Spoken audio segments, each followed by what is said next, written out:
मेरे प्यारे दोस्तों, प्रस्तुत है शिव जी का पारंपरिक लोकगीत। कृपया हमारे चैनल धर्मदीप को लाइक और सब्सक्राइब करें। गाय के गोबर पियर माटी गाह गाही आंगन लिपाई है। गाह गाही आंगन लिपाई है। अरे ताही चौका बैठिले ईश्वर हे महादेव। गरमी छूटेला आठो अंग हे। अरे ताही चौका बैठिले ईश्वर हे महादेव। गरमी छूटेला आठो अंग हे।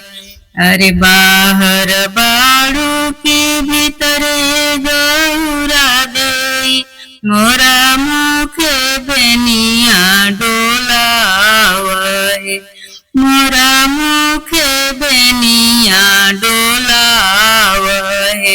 ये ताना बचन जब सुनेली गौरा दे शिवजी से अरज हमार है।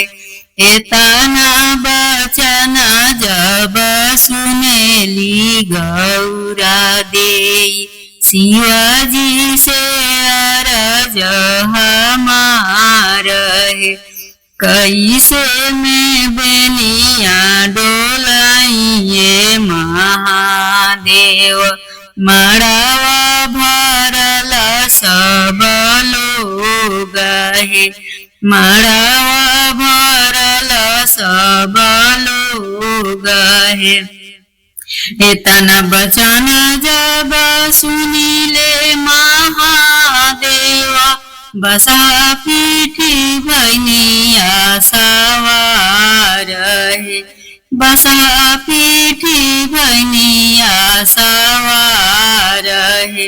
बियाह गौरा चौक पर छोड़बी हम करब दोसर बियाह है। बियाह गौरा चौक पर छोड़बी हम करब दोसर बियाह है। एतना बचन जब सुनेली गौरा दे लपकी धरेली दाहिन बाह है।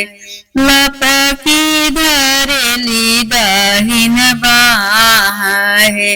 रउराही संगे शिवजी जोगिन हो जाइब।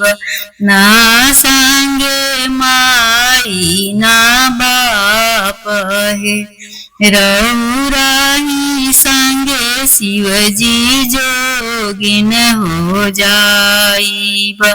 ना संगे माई ना बाप है। चंदन गाछा काटाइले पिढ़ाई बनाइले हे। चंदन गाछा काटाइले पिढ़ाई बनाइले हे। आरे ताही पिढ़ाई बैठिले महादेव डमरू बजाइले हे। आरे ताही पिढ़ाई बैठिले महादेव डमरू बजाइले हे। सुतल रहली गौरा देई उठली चिहाई नुहे। सुतल रहली गौरा देई उठली चिहाई नुहे। अरे अम्मा से पूछलिए बात डमरू देखे जाई भी है। अरे अम्मा से पूछलिए बात डमरू देखे जाई भी है। सुन पै बाबा जनयारी किया मामा दागरी नाहे। सुन पै बाबा जनयारी किया मामा दागरी है। अरे सुनी पै भैया सहोदर जहर घोरी मार भी है। अरे सुनी पै भैया सहोदर जहर घोरी मार भी है। का करिए बाबा जनयारी किया मामा दागरी है। का करिए बाबा जनयारी किया मामा दागरी है। यारे का करिए भैया सहोदर डमरू देखे जाई भी है। यार का करिए भैया सहोदर डमरू देखे जाई भी है।